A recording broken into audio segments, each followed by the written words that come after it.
এই যে যারা শিবির করে, একজন শিবিরের ওজন যে কত, এটা আজকে একটু আপনাদের সঙ্গে আলোচনা করুন। একজন শিবির মানে একজন, আমি কিন্তু দল বলতেছি না, একজনের কথা বলতেছি। যেমন জিসান, জিসান মিয়া উনার নাম।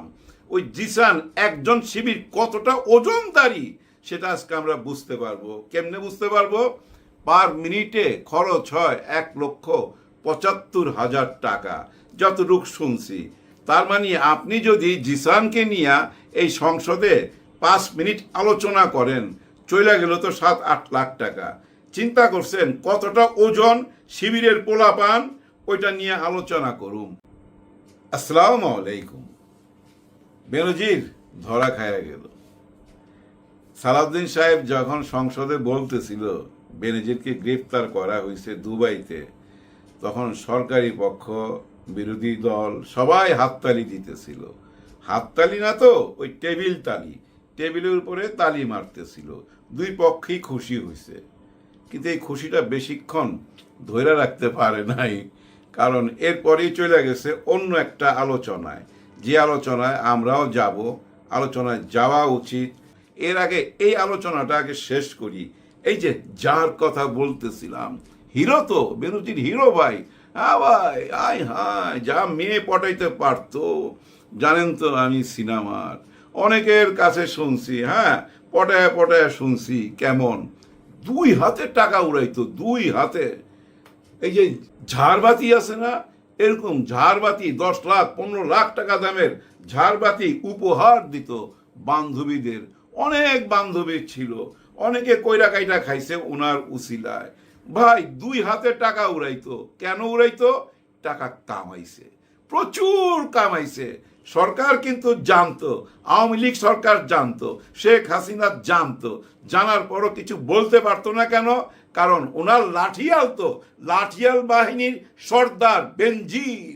বেনজির মানে বেনজির। ভাই ওনার নজির খুঁজা পাবেন না তো। ওয়ান পিস, ওয়ান পিস মানুষের জায়গা জমি দখল কইরা নাস্তা নাবুদ কইরা ফেলাইছে। বিশেষ কইরা সনাতন ধর্মের ভাই বোনদের জমি চোখ বন্ধ কইরা দখল করছে। তো চোখ বন্ধ কইরা ওই যে যেখানে রিসোর্ট বানাইছে ওইখানেই তো পাওয়া গেছে, এক দাগেই পাওয়া গেছে 600 বিঘার উপরে, 600 বিঘার উপরে। আর ওই রিসোর্টটা কেন বানাইছিল? ওই যে তার নিজেরও দরকার, বুঝছেন না, ব্যবসাও চলবে, তার নিজেরও কাজে লাগবে, ওই ধান্দাই সবসময় থাকতো। আর যখন বক্তব্য রাখতো তখন কিভাবে বক্তব্য রাখতো? হাত পা নাচায়া, মনেই হইতো যে আওয়ামী লীগের লাঠিয়াল বাহিনীর সর্দার। টোকাইদেরকে আমরা ধরে নিয়ে আসবো, যেখানেই থাকবে ওই টোকাইদেরকে আমরা ধরে নিয়ে আসবো। টোকাই কাদের বলতেছে বুঝছেন তো? ওই ছাত্র শিবির, জামাতে ইসলাম, এদেরকে। এর মধ্যে আবার বিএনপিও আছে। তখন এই সবাইকে এসে টোকাই বলতো, এই টোকাইদেরকে ধরে নিয়ে আসবো, 100 হাত মাটির নিচে থাকলে ওখান থেকে উঠিয়ে নিয়ে আসবো। ওনারও এখন উঠায় নিয়ে আসছে, দুবাইতে ধরা পড়ছে। আমিরাতের নাগরিকও সে, আবার শুনছি পর্তুগালের নাগরিক, আবার শোনা যায় ভাই সিঙ্গাপুরের নাগরিক। কত দিকে যে ভাই জ্যাক ইন করায় রাখছে একমাত্র উপরওয়ালাই জানে। এই যে ধরলো, এই ধৈরা কি আমাদের কাছে দিবে? হয়তোবা দিতে পারে, আমাদের সরকার হয়তোবা আনতে পারে। কিন্তু এই বীজটা রোপণ হয়েছিল কিন্তু ডক্টর ইউনূসের আমলে 2025 সালের 21 অথবা 22 এপ্রিলে, 21 অথবা 22 তারিখের, এপ্রিলের 21 অথবা 22 তারিখে 12 জনের নাম দেওয়া হয়েছিল ইন্টারপোলের কাছে। এই 12 জনের মধ্যে প্রথম একজন হলো শেখ হাসিনা, এবং এই বেনজিরের নাম আছে। ওই যে ডাকাত কসাই বলা হয় না, তারও নাম আছে। এরকম 12 জনের নাম আছে। ওই একজন ধরা পড়লো দুবাইতে। এখন তাকে আনতে পারবে কি আনতে পারবে না সরকারি ব্যাপার স্যাপার। তবে আমার যদ্দূর মনে হয় ডক্টর ইউনূস যদি একটু চেষ্টা করে, না না কোনো ব্যাপারই না। আপনাদের মনে আছে আমাদের প্রবাসী ভাইরা ওই 5ই আগস্টের জন্য ওইখানে রাস্তায় মিছিল বাইর করছিল, যেটা ওই দেশের নিষেধ। অনেকে অ্যারেস্ট করছিল। ডক্টর ইউনূস কিন্তু টেলিফোনেই ওদেরকে জেল থেকে বাইর করতে পারছে, কারণ ডক্টর ইউনূসের সাথে ওনাদের মারাত্মক ভালো সম্পর্ক। ওই সম্পর্কের কারণে বলতেছি, ওনারে দিয়ে যদি একটা ফোন করানো যায়, আমার মনে হয় আনা সম্ভব। তবে ধন্যবাদ দিতে চাই এই সরকারকেই, কারণ এই সরকার তো ভাই চেষ্টা করছে, চেষ্টা অব্যাহত রাখছিল বলেই তো ধরা পড়লো। ধরা পড়াটা কিন্তু অনেক নাটকীয়তা। এই কিন্তু ছিল লন্ডনে, ওইখান থেকে দুবাই হইয়া এই সিঙ্গাপুর অথবা থাইল্যান্ড কোথায় যেন যাচ্ছিল কোনো গোপন মিটিংয়ে। এআই ক্যামেরায় ধরা পড়ে, দুবাই এয়ারপোর্টে এআই ক্যামেরাতে ধরা পড়ে। এআই ক্যামেরাতে যখনই ধরা পড়ে সঙ্গে সঙ্গে ইন্টারপোলের কাছে ওই লাল বাতি জ্বলা ওঠে, কারণ তাদের তো নাম ডাটা বেজে দেওয়া থাকে।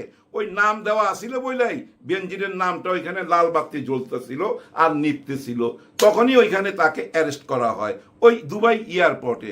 অফিসিয়ালি ভাবে জানায় দিছে সে গ্রেপ্তার। এখন অফিসিয়ালি ভাবে আমাদের সরকার নিশ্চয় যোগাযোগ করবে, যোগাযোগ করে যদি আনতে পারে ভাই সবাই হাততালি পাবে। কারণ কি জানেন, এই লোকটা কিন্তু, এই বেনজির কিন্তু ডেঞ্জারাস লোক। ও কিন্তু শেখ হাসিনাকেও ব্ল্যাকমেইল করছে। কিভাবে করছে শুনেন। যখন তার এই অপরাধগুলা পত্র পত্রিকায় চলে আসলো, পতনের আগের কথা বলতেছি, পতনের আগে পত্র পত্রিকায় আসার পর ওই টাইমে শেখ হাসিনার যারা উপদেষ্টা তারা তাকে পরামর্শ দিছিল যে এরা অ্যারেস্ট করে ফেলান, মানে বেনজিরকে অ্যারেস্ট করে ফেলান, এতে আওয়ামী লীগের ইমেজ ভালো হবে। অনেকের মনে তখন অনেক রকম প্রশ্ন না আওয়ামী লীগ নিয়ে, সেই ইমেজটা ভালো করার জন্য বেনজিরে গ্রেফতার করেন, কিন্তু করতে পারে নাই। সে উল্টা হুমকি দিছে যে আমাকে যদি অ্যারেস্ট করে আমি মিডিয়ার সামনে মুখ খুলে দেবো, যার জন্য শেখ হাসিনা নীরবে তাকে এয়ারপোর্ট দিয়ে বিদেশে পাঠাই দিল। তখন গেছিল সিঙ্গাপুর, তারপর হিসাব ধরা খাইলো এই যে দুবাইতে। পাপ বাপ কেউ ছাড়বে না, বিচার এখানে হোক আর ওইখানে হোক, যেখানেই হোক এই লোকের বিচার শুরু তো হইলো। এমন তো না যে ঘুষ দিয়া ইন্টারপোলে ঘুষ দিয়া বাইরে হয়ে যেতে পারবে। পারবে কি আপনাদের মনে হয়? পারবে না। তবে বাংলাদেশে আনতে পারবে কিনা, কতদিনে আনতে পারবে, সেটা নিয়ে প্রশ্ন রইল। আমার তো মনে হয় একটু টাইম লাগবে, সময় লাগবে। কারণ কি জানেন, এর জন্য এখন মাঠে নাইমা পড়বে চারিদিক থেকে বড় বড় মাফিয়ারা মাঠে নাইমা পড়বে। কারা নাইমা পড়বে? যারা টাকা পয়সা নিয়ে ভাগছে, তারা তো একে বাঁচাইবার চেষ্টা করবে। নাহলে তো ভাই এরপরে আরেকজন, যেমন শামীম ওসমানও কিন্তু ওই দুবাইতে আছে, ও তো এখন দৌড়ের উপরে থাকবে। ওই যে হারুন, ও কিন্তু আমেরিকার কোথায় জানি আছে, ও এখন দুশ্চিন্তায় থাকবে। হ্যাঁ হ্যাঁ, একে একে যদি সবাইকে ধরে, যার জন্য সবাই একটা বিরাট অঙ্কের টাকা ফান্ড বানায়া ওই টাকা দিয়ে তাকে বাঁচাইবার চেষ্টা করবে, মানে বেনজিরকে বাঁচাইবার চেষ্টা করবে।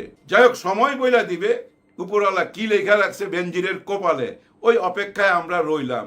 কিন্তু মজার ব্যাপার কি জানেন, এই যে প্রশংসাটা করুম আমরা, ওই প্রশংসাটা করার আগেই আবার ওই সংসদে একটা ভেজাল লেগে গেল।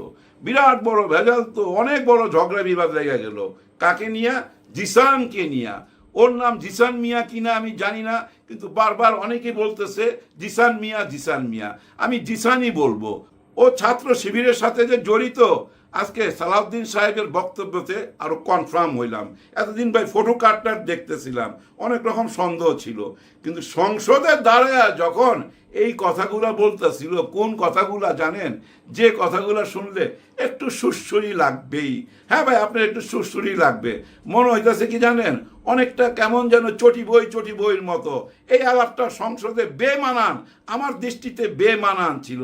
কারণ ওই আলাপের মধ্যে ছিল জিসান কোন মেয়ের সাথে প্রেম করছে, তারপর ওই মেয়েকে পটায়া কোন ভাড়া বাড়িতে নিয়ে গেছে, ওইখানে নিয়ে যাওয়ার পর তাকে প্রেগনেন্ট করা হয়েছে, প্রেগনেন্ট করার পর তার বাচ্চা নষ্ট করার জন্য একটা মেডিসিনের দোকান থেকে ওই মেডিসিন আনা হয়েছে।